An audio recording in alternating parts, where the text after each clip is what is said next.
How organized do we have to be for each service?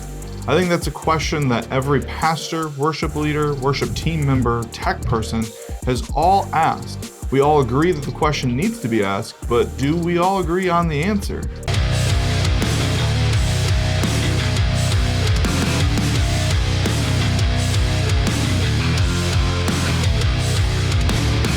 Okay, so I always get this question, and I have dealt with this question myself, not just as a integrator or anything like that, but as an actual tech person at a church.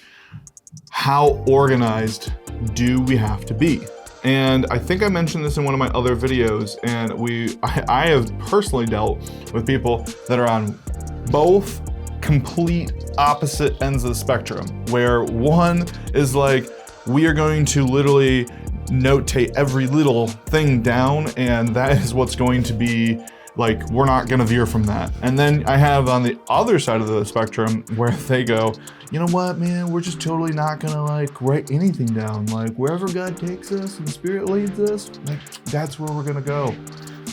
Here's my thing. I think that both of those attitudes are not bad attitudes to have, but I think that when you are only one of those two attitudes, chaos kind of ensues. I'm a firm believer that our God is a God of organization. Everything he does is purposeful. But I also believe that our God is a God of spontaneity. And I believe that he wants to take us off of our beaten path. So I think that we need to live somewhere right in the middle here. And what does that look like? I think that is going to vary on you as a church as a whole, not you as a person, but you as a church. What leadership wants. And again, this kind of comes down to casting vision and also just being on the same page. And also being able to, as tech people, be able to sit back and be able to take the answer that our leadership gives us. And the leadership may be the worship pastor, that may be the senior pastor, whoever that may be. We have to accept what they say and what they want, even if we don't like it. Now, that's not saying that you shouldn't maybe push back a little bit, but make sure you do it respectfully. Make sure that you have vision and a reasoning behind what you want to do. So my biggest thing as a tech person has always been the frustration side of things, of I don't know who's going up when, so how can I unmute their mic in time? You know, are they grabbing the right mic? Do they know what mic they need to get? Oh, when is this video playing? What song order? Okay, is the keyboard player coming up at the end for altar call? Is the electric guitar player or acoustic guitar player? Are they doing one song at the end, two songs at the end?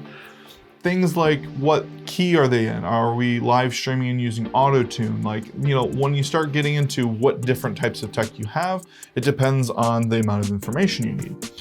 The firm thought that I've always had is let's be the first person, the A person that I talked about in Planning Center or whatever software you're using.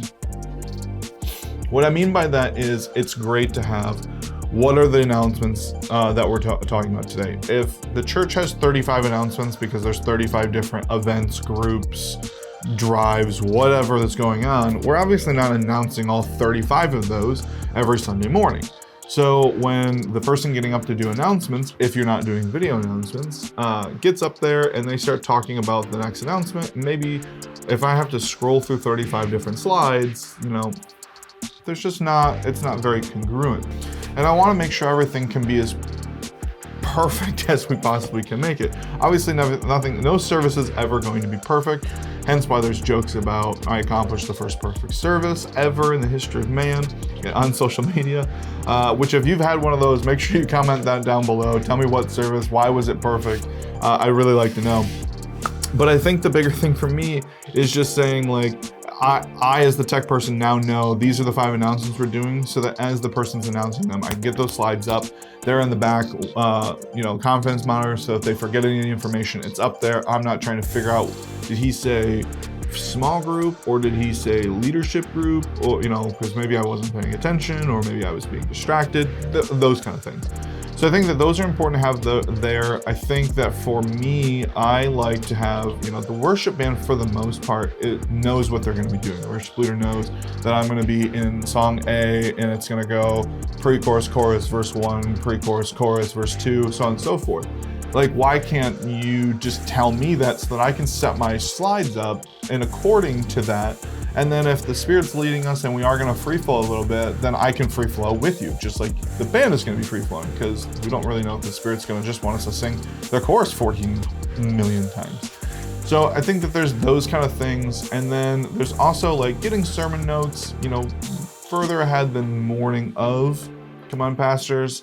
I mean, I know you guys are busy. I know you have lots to do, but I beg you, at least 24 hours, at least. I'm always a big proponent of 48 hours, because then that gives me some creative time to make those content slides really pop. Maybe I'm gonna be highlighting some of the things you have highlighted in your notes. Maybe I wanna get some pictures, depending on if you have a tech arts team that's doing graphics and stuff.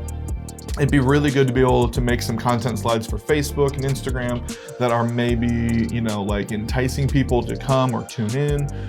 Like those things are really important. And now I obviously understand that's not always gonna be the case, not gonna be possible, but if you can, please, at least 24 hours, at least, that's all I ask. All of these things just help set the expectation and help make the service just flow. It makes for less distractions because something didn't get unmuted, something didn't go up right, the person didn't know what the order of songs were and they got confused. I've had that happen to me where I'm there for 30 seconds trying to figure out what part of the song they're in because it's not in any sort of order, and maybe the worship pastor sang one or two words that are a little bit different.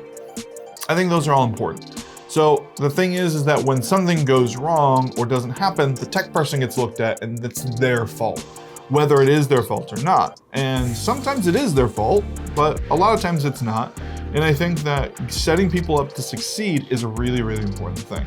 And that's why I think that being as diligent as you possibly can with putting as much content in there as possible is great. But then on the other side of that spectrum of we have this order of everything that's going on, and say like song 3 of 4, the senior pastor is just like, God's really just landed on my heart that we need to keep going in worship, let's do this. And walks up, says that, tells the worship leader, hey, you need to kind of make it up. Well, guess what, tech people? Now we're all flowing in the Spirit, and it's time to show what we can do.